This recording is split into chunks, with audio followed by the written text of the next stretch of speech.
very much for coordinating this. Hi, And Sanjay. thank Good you, to see you Marcio, all. for joining us.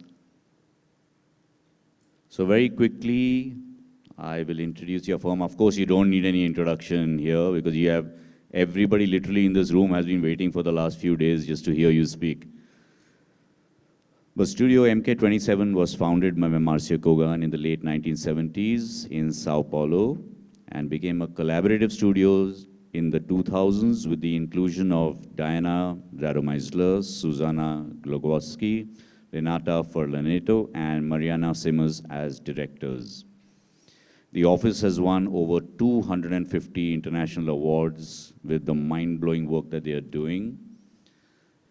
And now is the inspiration for the talk. What began as a localized interpretation of a Bauhaus principles has blossomed into a global movement. Tropical modernism, celebrated for its seamless integration of indoor and outdoor spaces, is now pivotal in our quest to understand the human experience as an intrinsic part of nature.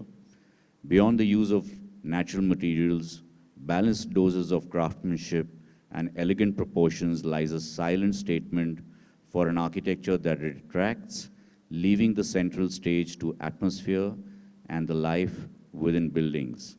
Thank you very much, Marcio, and over to you. Thank you. Thank you very much. Okay, today I'll tell a little bit one story, the story of my life or my architectural life. You can go.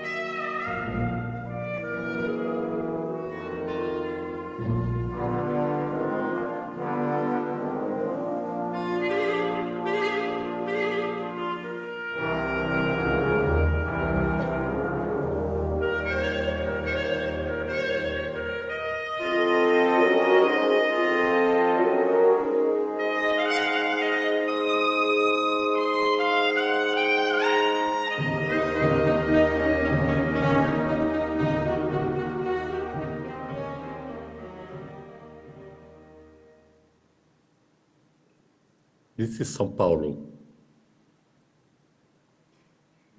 Chaotic, dangerous, awful. The city that I live. And probably where I will die. But it's a spectacular city. And we love it.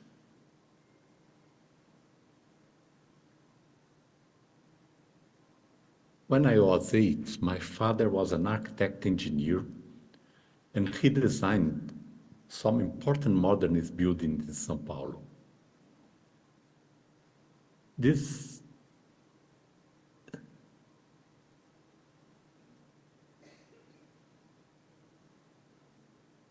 is the house that I lived in. And it was surprisingly similar to Villarpel from Jacques Tati's movie Monocle. I suspect he copied my dad's project. This was the beginning of the space exploration age. They are both extremely technological.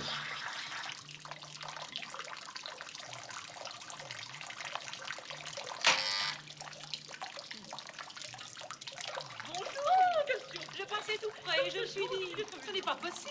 Il faut que je m'arrête pour savoir ce que j'adore votre visite. On ne voit jamais. Oh, ça pour une surprise. Je ne voulais pas vous déranger. Je vous avais... Ça.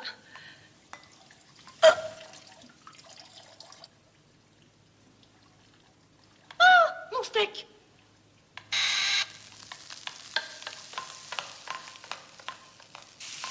Bon, alors, 2, 4...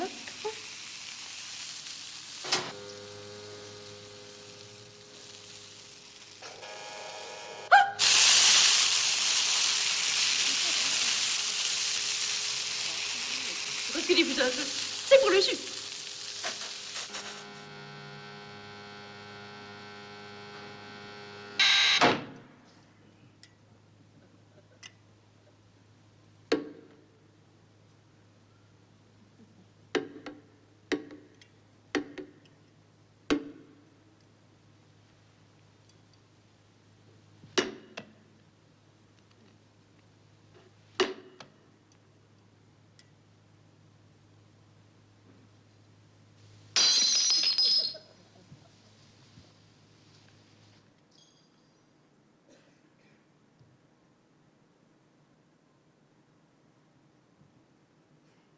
But the house that I lived, my father designed it around the end of the 50s.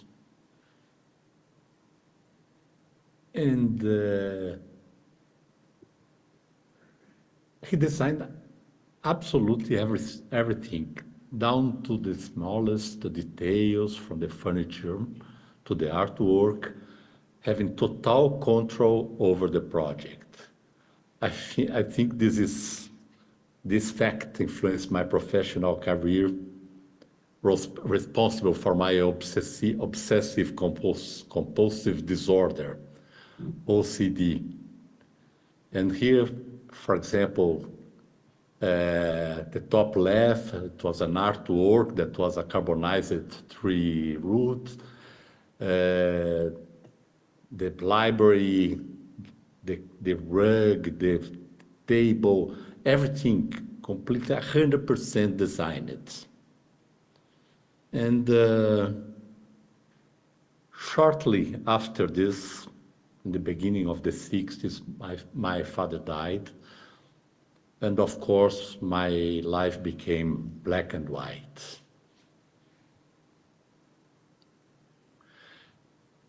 Okay, when I was 15, when I was a teenager, I was the worst student in a public school in São Paulo. And I was so bad that they put me in night classes. Studying in a public school in São Paulo at night is your end. I used to wander about the city, always skipping school. This allowed me to see two incredible things. One was Pelé. I don't know if you know, it was the most incredible soccer player in the world. I used to ride my bike from school to Pacaembu Stadium and watch miracles happening in front of me. I witnessed God several times. And just a curiosity, I used to leave my bike against the wall of the stadium without a lock during the match. And when I came back, my bike was still there. Nowadays, this would be considered one more miracle, to be absolutely impossible. The second thing was the silence. One day it started to rain and I ran into a movie theater. I had no idea that what I was about to watch. Just 4 people in the theater, and I noticed that the film was X-rated. The lady at the box office, with her light green skirt, suit, and bouffant hair, was only concerned about selling another ticket.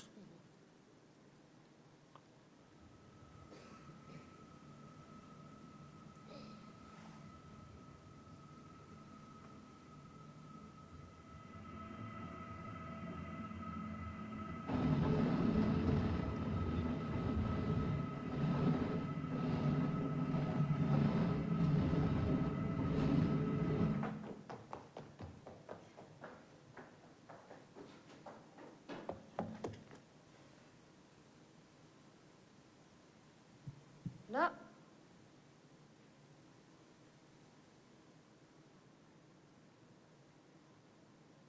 It was The Silence by Ingmar Bergman. I had never heard of this Swedish director. It was a new experience in my life. I saw myself on the screen in my distressing world, in the profound solitude. At this moment, I had an epiphany. I began to understand the meaning of the word poetry. Until then, my life had been black and white, and after this movie, my life was filled with color again. My life would be permanently marked by this moment.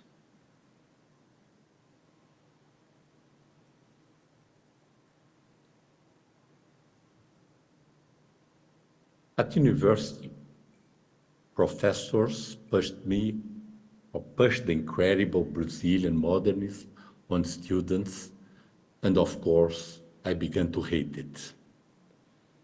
At that moment, in the mid-70s, I began to love the radical architecture movement represented by Archigram, Superstudio, etc. The Pompidou Center was under construction, and this modernism seemed anachronistic to me. After graduating, I began to love this Brazilian modernism and understood the importance of this marvelous movement again. Probably it was the most important modernism movement in history.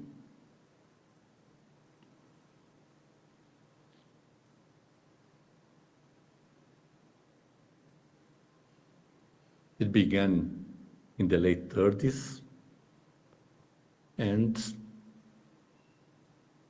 we had the Brazil inauguration in the beginning of the 60s.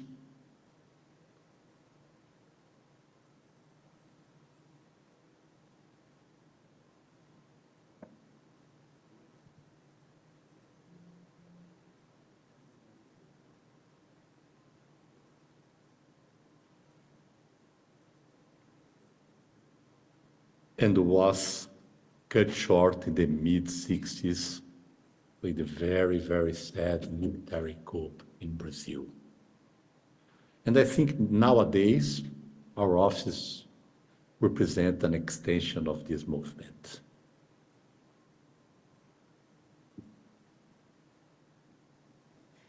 While I was in architecture school, I began making shorts. In that beginning of my professional life, I didn't know if I wanted to be an architect or a filmmaker. Until the day I decided to take a step further. And in 1987, I made with a friend my first feature film called Fire and Passion.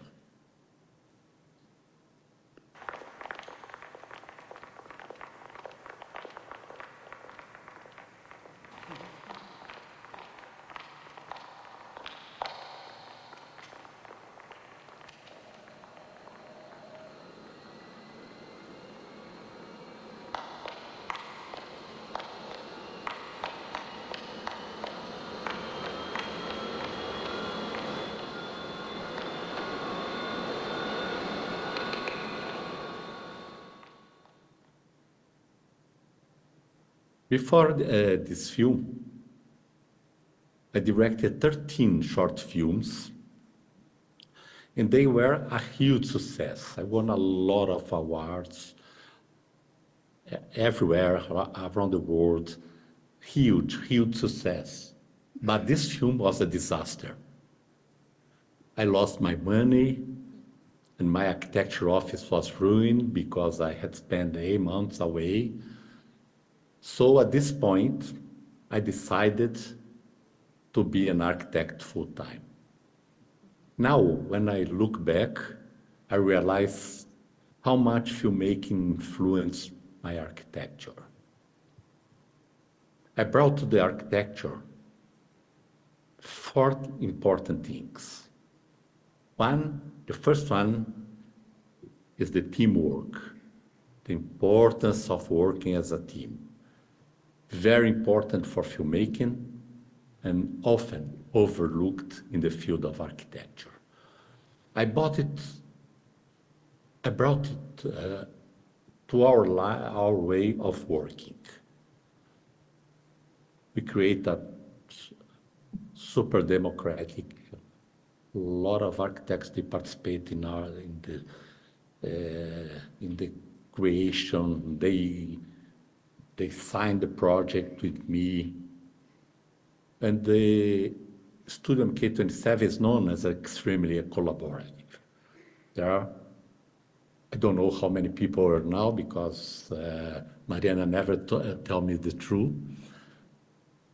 And I think it's a little bit more than 60, but she said that's around 40, because I don't like to be big. And maybe you have a kind of a secret office behind the curtains. Widescreen. My fascination with the widescreen proportion is clearly visible in our architecture.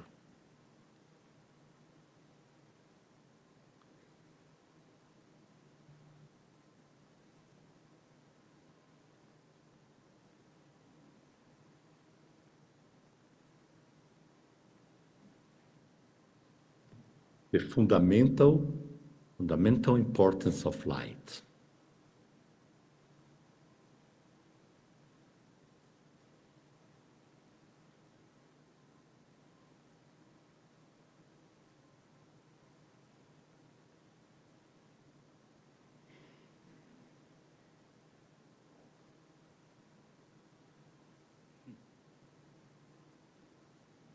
And the storytelling.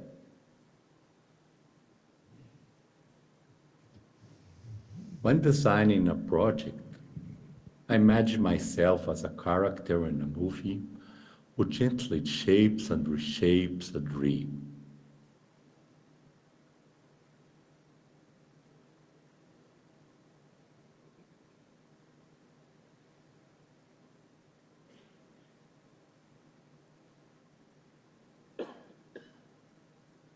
The phone rings, bring me back to reality. It's a client complaining that water is leaking through the round window. That's it.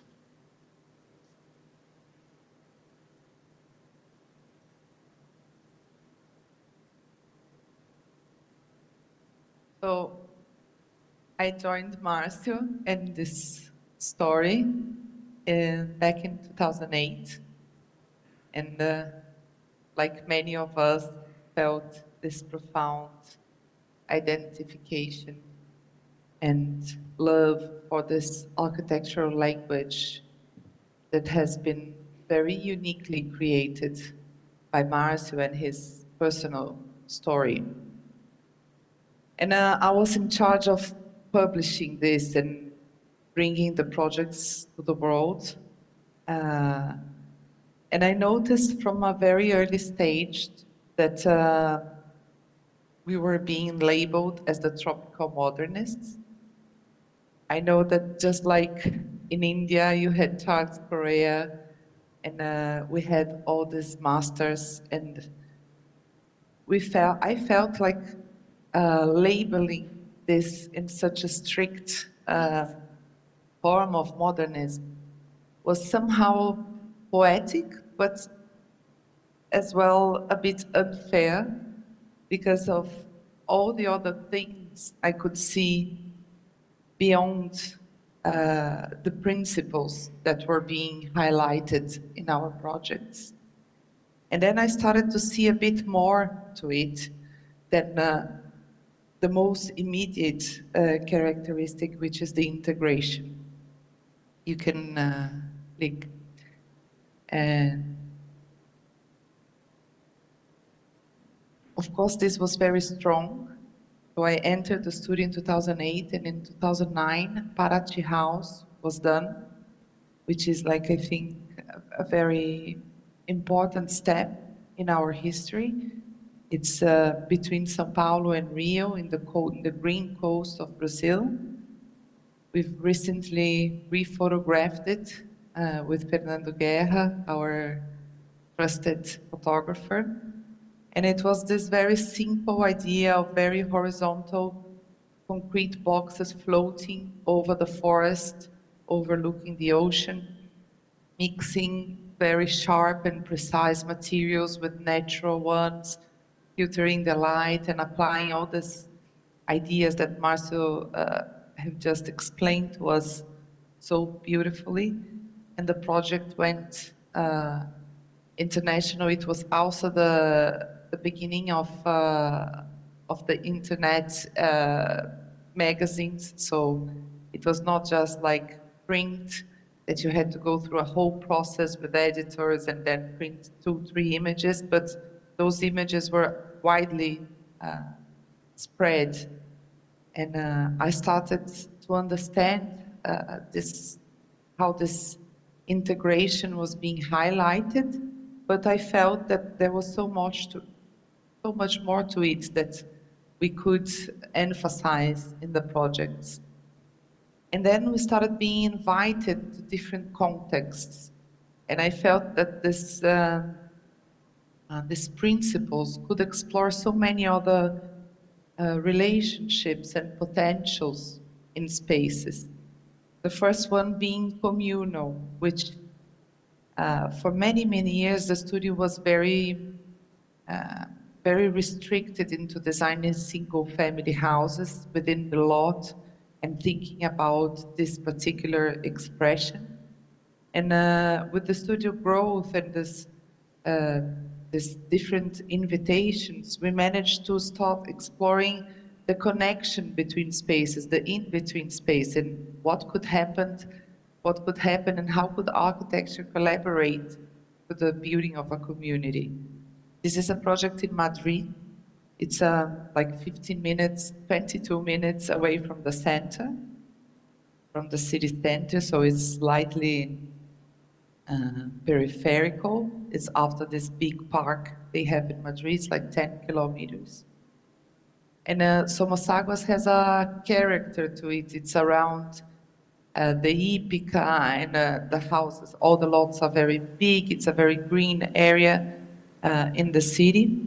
And we wanted to explore the idea of densifying the peripheral area without breaking the horizon, without breaking the horizontality of this occupation around the around downtown.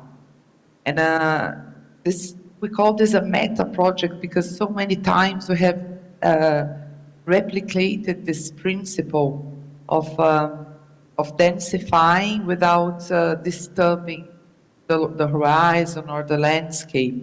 And here, Madrid has an average of 80 people per hectare, and in Somosaguas, which is a whole block, we have an average of 130 per hectare. So we managed to achieve the main concept. And we started wondering what we wanted to create and how we wanted people to feel, how we would use materials and create this profound integration with nature, but still very urban. And here in Brazil, we explore mostly natural materials in contrast with casting local concrete, which is very good here. But here we had the industry, so we could use a lot of aluminum plates and this very wide, the idea of doing something profoundly wide and mixing materials that were less contrasting like we have in Brazil, but more sleek and elegant. And then we had this idea of the peripheral occupation, very lined up and repeated and stamped. This was the project actually that the client came up with, like he wanted us to do strips of houses, but we wanted to bring a perfume of the villages, of the medieval villages we see in Europe. Why are we so enchanted with these little corners and narrow streets where the car can come? And then that's how the project started gaining shape. We put all the cars underneath and the access only for pedestrians. you can cross the whole block through this communal area. We did plateaus, very gentle plateaus that transition from the highest part to the lowest point of the site. And when we started, we had a mix. We had a mix of 60 houses, much smaller. But then as the sales went, we were changing the mix, and this was very welcomed also from the developer, because he could adjust the product to the demands. And we ended up with 21 units, much larger than the initial thoughts, and the underground was an immediate result of this occupation. So we didn't mind the shape of the underground, but rather we followed the occupation. All the houses are very modular. We were very strict with the 125 module, and therefore we created stretches, and that's how we managed to create this flexibility in the occupation. So we have the smallest one to the largest one, 17 modules in the largest one with 2 stories. And then we worked in the facade with very precise incisions, trying to see how we could manage the privacy, but still creating some unity between all the residences. And this is the result, almost like a natural Tetris with this interstitial communal space that we feel we achieved this sense of community we wanted when we went there for a party in the community, and we saw that this was actually coming to life and bringing a sense of togetherness. This is the party. The only equipment is the actual central pool. And then how we could mix programs within these principles. This is a project in the south of Brazil, in Florianópolis, and it's the last empty big plot in this beach called Jurerê, which is a planned neighborhood by Oscar Niemeyer, and for environmental reasons, the former owner had some problems, and the plot was kept empty for so many years, and now that the problem was solved, they had an agreement, it could be finally occupied. This vertical axis is the only commercial street in the neighborhood.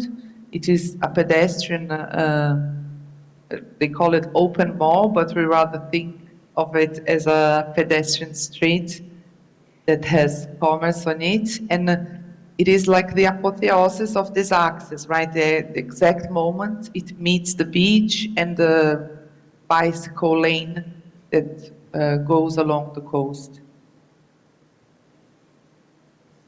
And then we started designing it and coming up with a very fluid occupation, and how could we make the beach enter the urban environment and the other way around. That's how we named it Cais, because it's this moment of transition.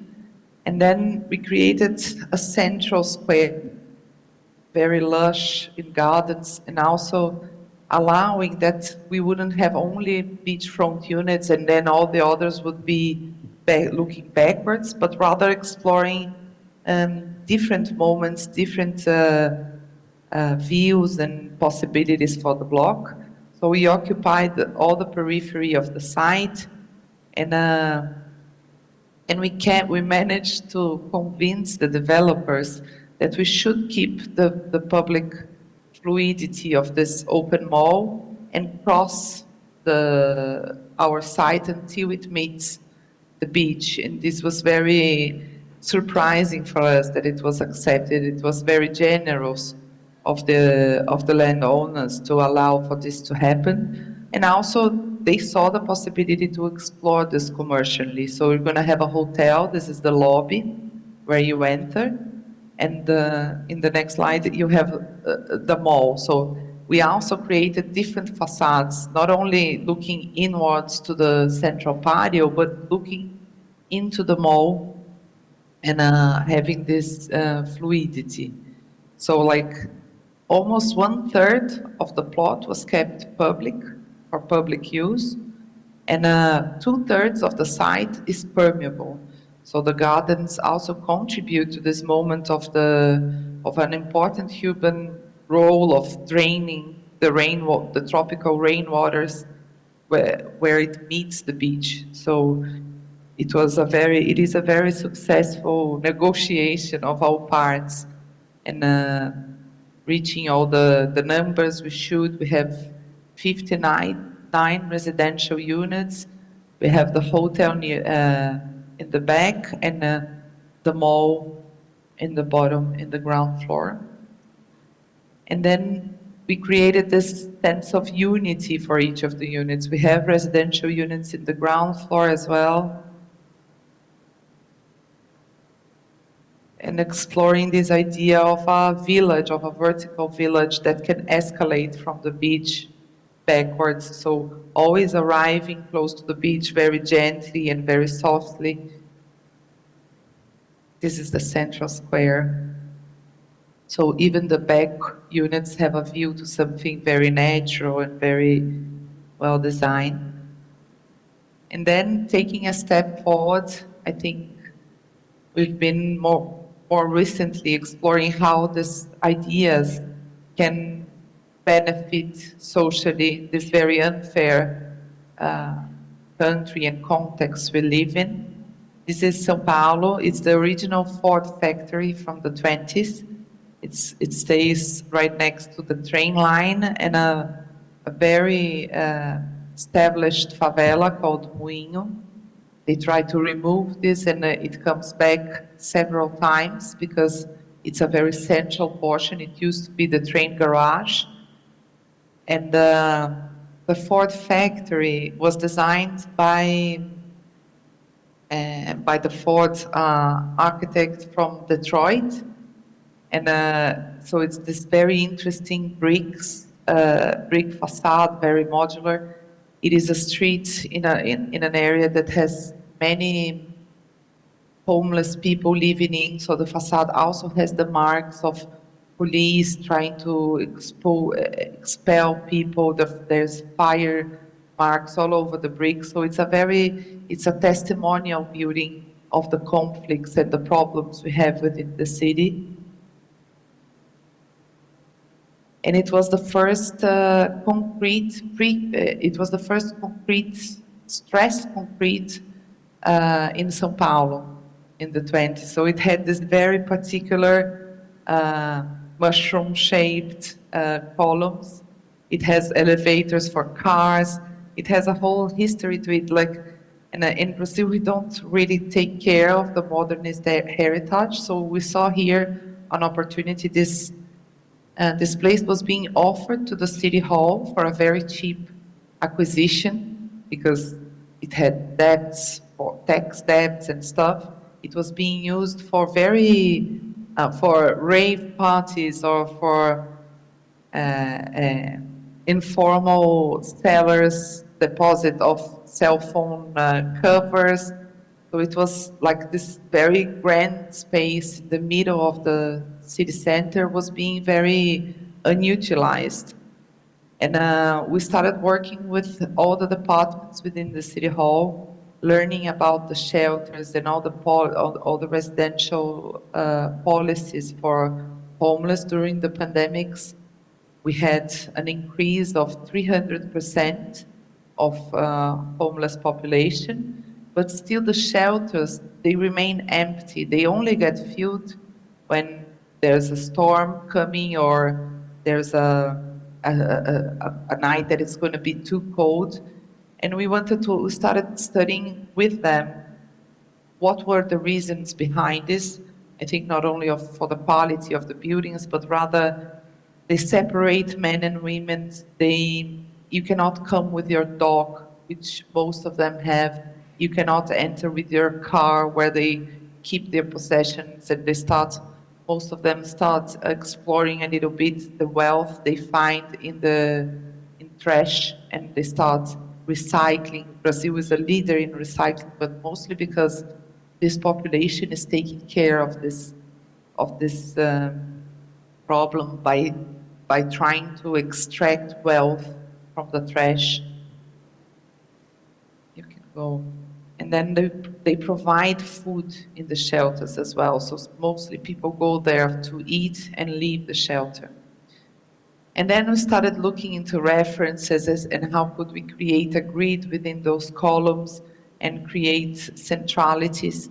One important aspect of all the social studies we read and they shared with us was this ability that, first of all, the problem of homeless people was not only income, because most, like 65% of them have incomes over the minimal wage, because they work from the trash, because they sell things informally on the streets, they deliver things with bikes, and so they all manage to have some income, but they cannot make the leap of reattaching to society. So it's more of a problem of a bonding with the organizations of society and how to create possibilities for the income to grow, how they can be employed more formally or in activities, more productive activities.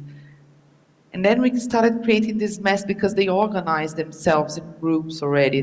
This very human instinct of gathering had to be explored, because this was so in a group, some of them go search for food, some of them take care of the kids, some of them go create resources in different ways. And we wanted to allow for these different connections to happen in this big space. So we went from an organic perspective organization, from cell to tissue to organ to organizing the whole body of the project. We created this cell that could be perfectly placed within the structured grid. And it would be like a wooden, a prefab wooden cell that could occupy this building. And then when the problem is not here anymore, we hope we get there, it could be removed and this building could become something else, restored and becoming able to be transformed and repurposed. And then we created little communities of 10 cells. And every 10 cells, we would have one kitchen, we would have 8 rooms, one kitchen, and one central square, the social space where they could gather and they could start forming connections and reorganizing themselves socially. And this is how the whole body would work. On the left, we have this original building. The addition is to the right, so we could split people with dogs and without dogs. The people with dogs, which is a main source of conflicts between them, would have their own private square so that the dogs could live outdoors as well. And this is how the level of autonomy could be gained and explored here. It is a new legal figure that they created for social housing, which is the rent. So they could start renting for a very low amount, one bed in the middle of 8 people. So 8 people would share a bathroom, or 4 could share a smaller bathroom. We created some options here. They would have their own furniture. And then once they evolve and they start connecting with all the organization, redoing their documents, many public services that could be offered here, they could evolve to number 2, where every 4 of them would share one bedroom. So it would be slightly more expensive, but they could enjoy more privacy and start valuing their individuality more. And then the final stage before they could go to social housing would be every 2 or 1 people would have its own cell and start managing its own stuff on their own, which would be the highest level of autonomy they could reach, and they would have their own kitchen, not only using the communal kitchen for every 10 cells. So it would be like a strategy on how could social services reach these people and slowly creating possibilities for them. On the back, we have this very big park where we could have urban sports. They could grow vegetables, a big source of possibilities. We would have the trash transformation and recycling center, which is very important for them. We have the parking lots for their cars. You enter through this, the connection between the new building, the addition, and the old building. And here you would be filtered, people with dogs and without dogs, where all the social services, kids nursery and stuff would be offered, the documentation, the descriptions you would have for this community. And then to the right where the dogs are, it's a triple height place, so the cells would be piled up and you have staircases, and the little square to the right is where the dogs would be. And then to the left, this is how the communal spaces, we would have a market. It's a whole economical idea on how they can exchange, how younger people can take care of older people's, clean for the older people's houses, people growing food could sell in the markets, and they would have to prepare their own food. I think this is something very important strategically for them to gain autonomy instead of serving ready-made food as they do in most of the shelters. And this is how every 10 cells are organized around a little square and the kitchen. And each floor could have different organizations. This is the new warehouse with the triple height. That's just an utopian idea on how this language and these principles of architectures could also contribute more to society.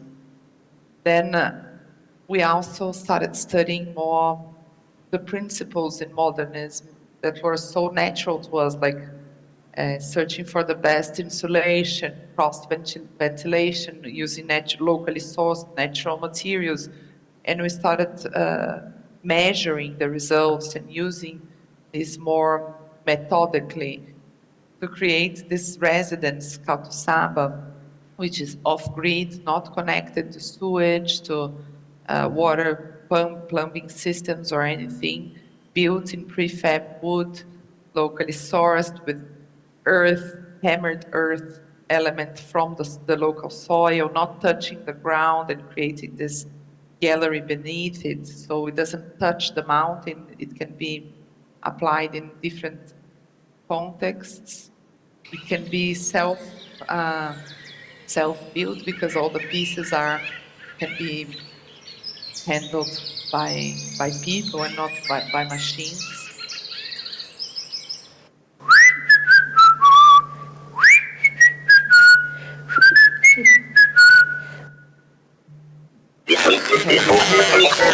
Walls that contain the house, and the flooring is also with earth. For all the walls, we have insulation. It's a mountain area, so it gets quite cold in the night.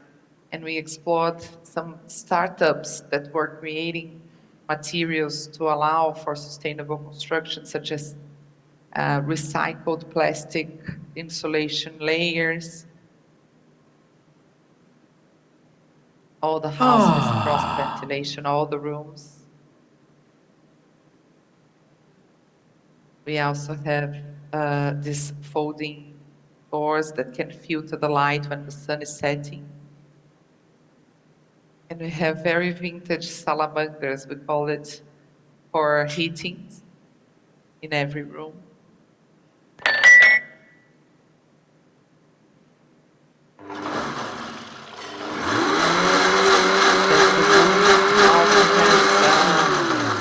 Insulation made of recycled paper, and then a waterproofing membrane that is not made of petroleum. And this was the first house that got a platinum certification in Brazil for residences, because not only we were researching and applying all these principles, but also measuring and controlling everything so that we could present the documentation for the certification. This is how it looks. It has all the same principles that every other house has, the light filters, everything Marcio has been explaining us.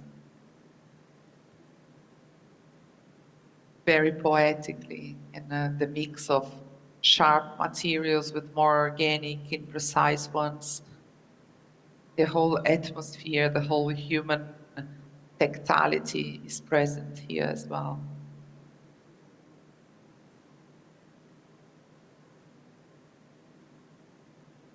The horizontality. How we create just a line in the landscape.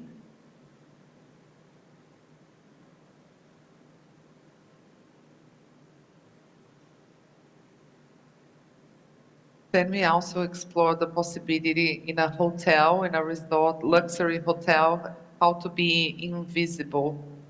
And I think in most hotels in the Maldives, you see those constructions that are almost like caricature of what would be a local architecture. So they have this roofs and stuff, and I think it took us a while to convince the client that we could make something very low, very gentle, very discreet, almost like melting into the landscape and giving nature the main role.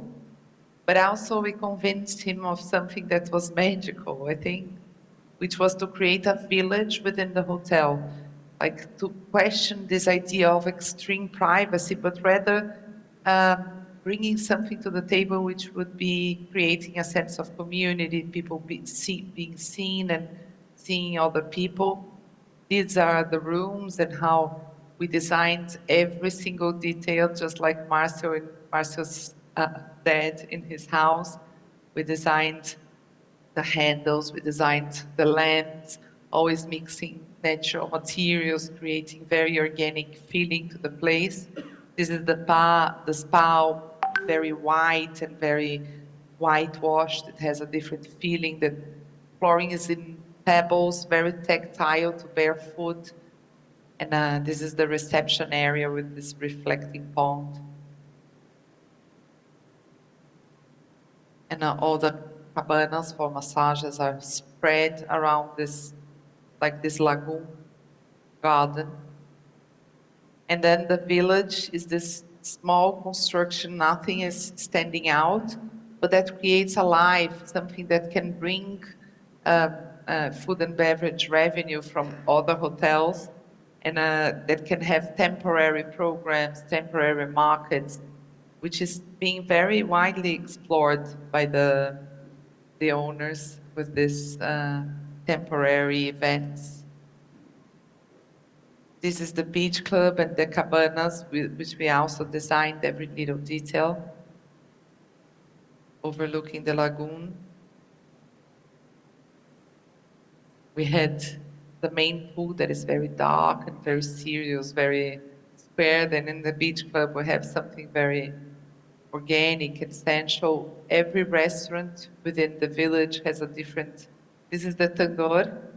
It is so it has tobogós and natural filters, a lot of clay, a lot of warm metals.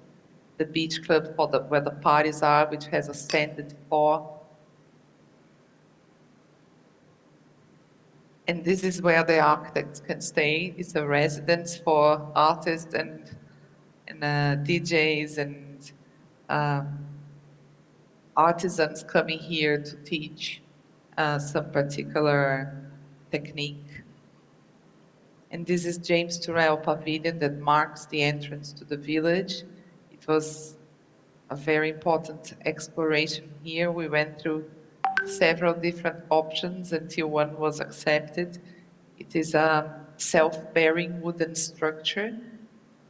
And because we had to have this sky frame, which is James Turrell work, it's a hole in the middle of the roof. And how could we structure this building that wouldn't have the central part? And there were many calculations structurally, but also optically on how can you create this hole and never see the width of the structure, of the roof. And then every beam has a corresponding column in wood, and that's how the whole block can be structured because of the horizontal beams that connect them all with the hole in the middle. Is the result.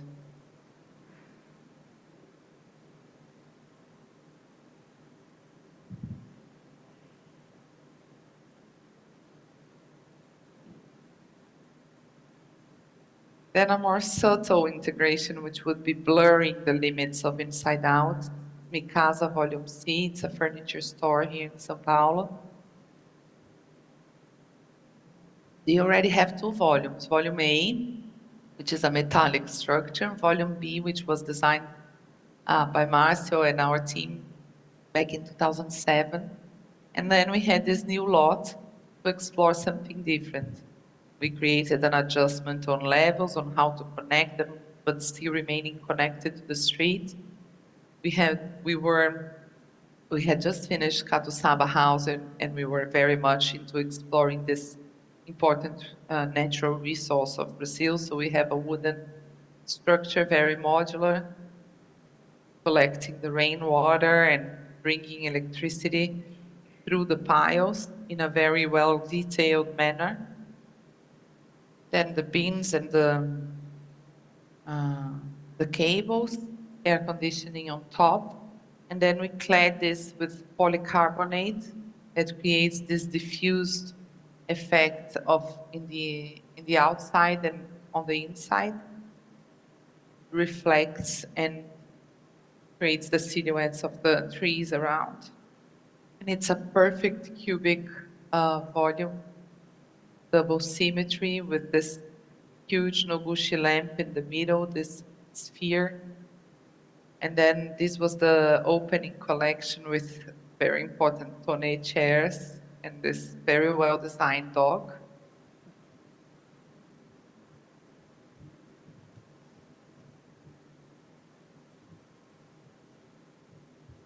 You can see the copper tubes.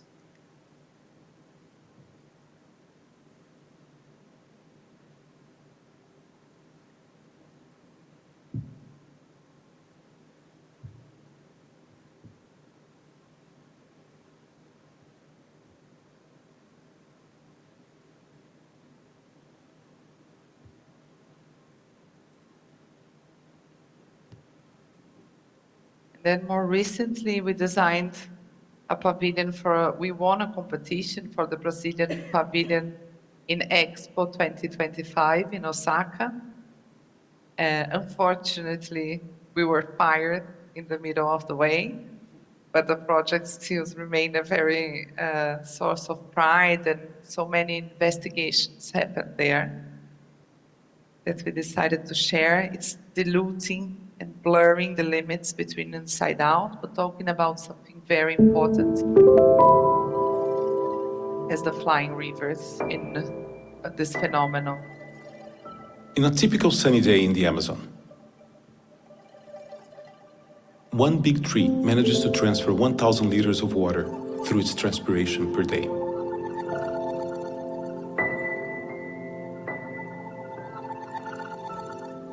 There are 400 billion trees in the Amazon forest. That means 20 trillion liters of water into the atmosphere every day. Flying rivers are bigger than the Amazon River.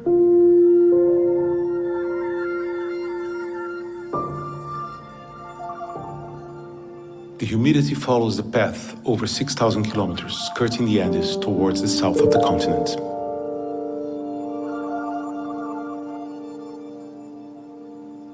The flying rivers make regions that would otherwise be arid into green and humid.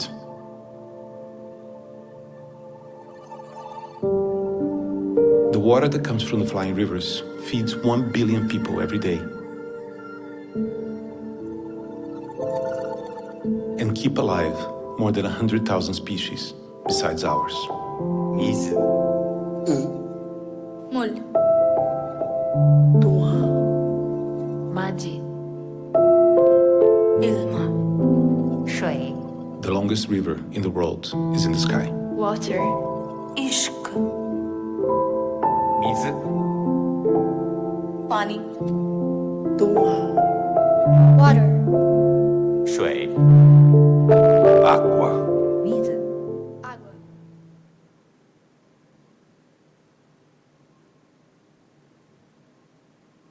So the building would have this prefab structure and a curtain around it. And you would enter through this opening in the curtain. So it wouldn't have like a proper envelope. And then you would circulate through a ramp with the exhibition content talking about this very important moment in the preservation of the Amazon, and not only about trees and carbon, but also about the water and how we managed to use this to produce food, like industrial amounts of food for the whole world. And then in the end, we would have this installation, which is a cloud. It's a Laura Vinci, a Brazilian artist work, that would sort of emulate the phenomenon of the flying rivers.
And the idea would be that this cloud would dissipate throughout the whole expo. So in the end, I think this tropical modernism became quite global and not just tropical, right? And Minotti, this Italian brand, it's a very traditional Italian brand for furniture, invited us to design furniture for their collection. One of the first, most iconic collections was Daiki, which Marcio designed as a homage to this hotel, in the Okura Hotel in Japan, in Tokyo, that was about to be demolished. It was from the 50s and 60s, also a very important expression of the modernism in Japan, but because of capitalism and the possibility of growing much higher here, the hotel was being demolished. And this is how he managed to create a little homage to this important movement and to our connection to Japan and our connection to Italy. So in the end, what was so local and so Brazilian, this particular view over things and proportions and textures and a human approach to architecture, in the end, connected all these three important cultural identities into this design piece.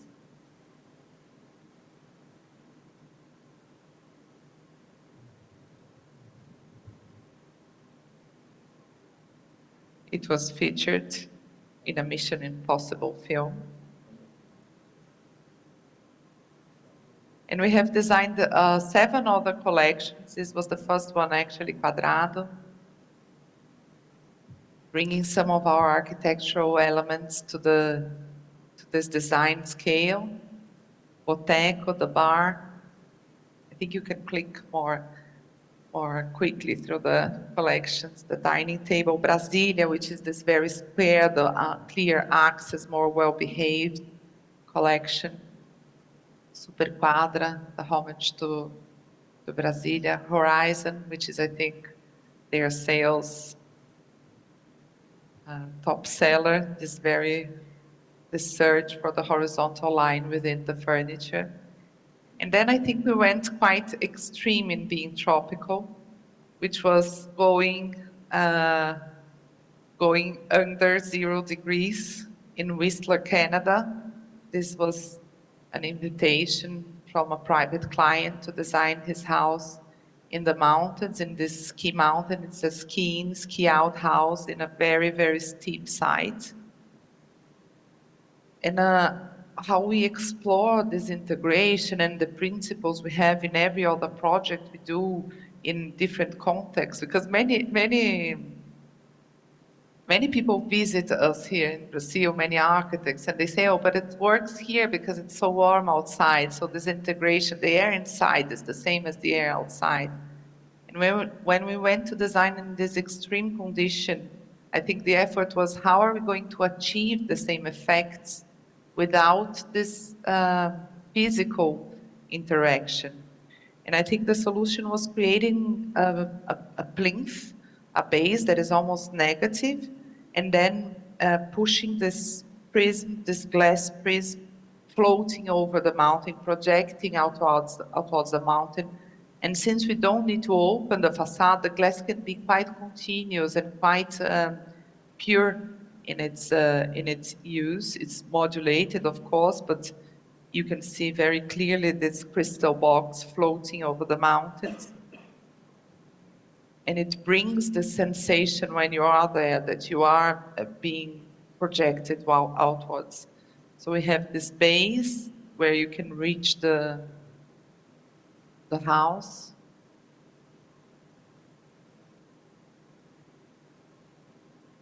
And an inner wooden box with the program, the bedrooms and kitchens.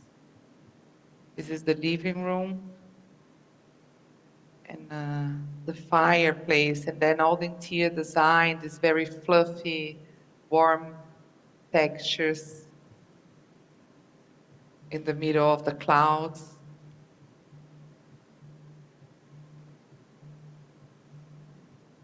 The entrance to the main room.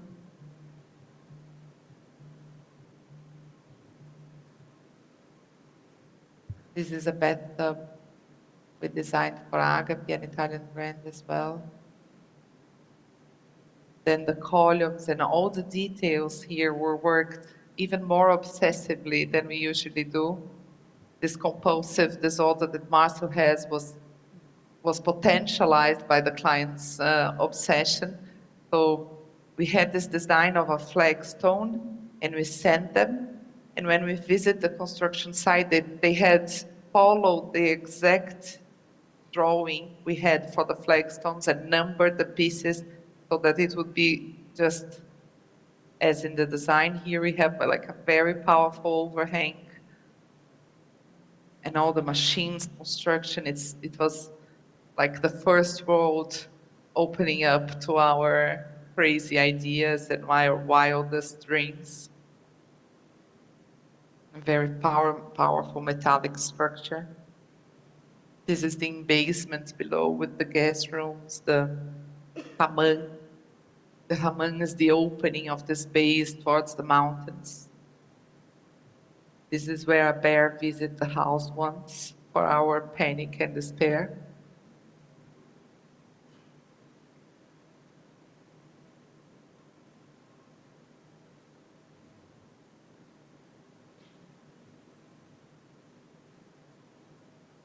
They had a totem made by indigenous tribe in Canada. The client is an important donor for their cause and their organization, and then they created this totem for him, like a return and a thankful. So this totem was brought through a helicopter and placed in the patio of the house.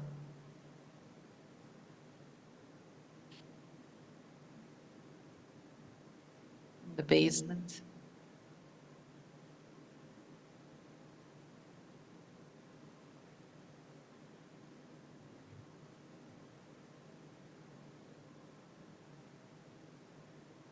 These are the tropicalists and their fluency with snow and mountains.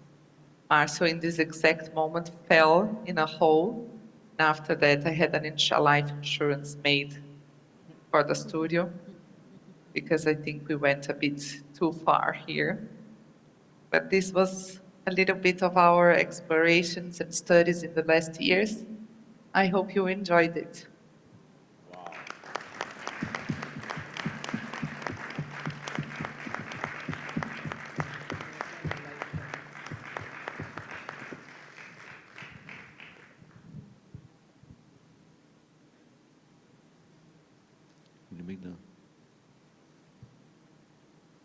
Thank you very much from everybody here in this room, in Dialogues.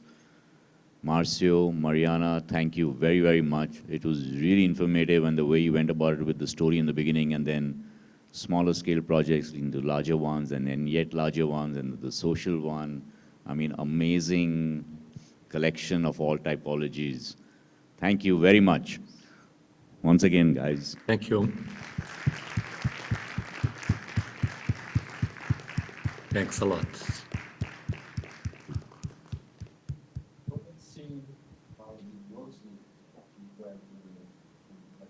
Thank you, Sanjay. It's always a happiness when I meet you in these events as the only two non-European architects in the crowd.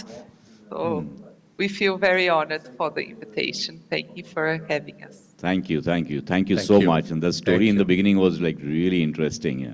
It's really nice to know that you could have almost become a movie producer or really interesting. Thank you. And you have a huge fan following in Thank India, you. by the way. A huge fan following in India. Have a a lot. good event, guys. Thank you. Thank Bye. you. Bye, bye, bye. Bye-bye.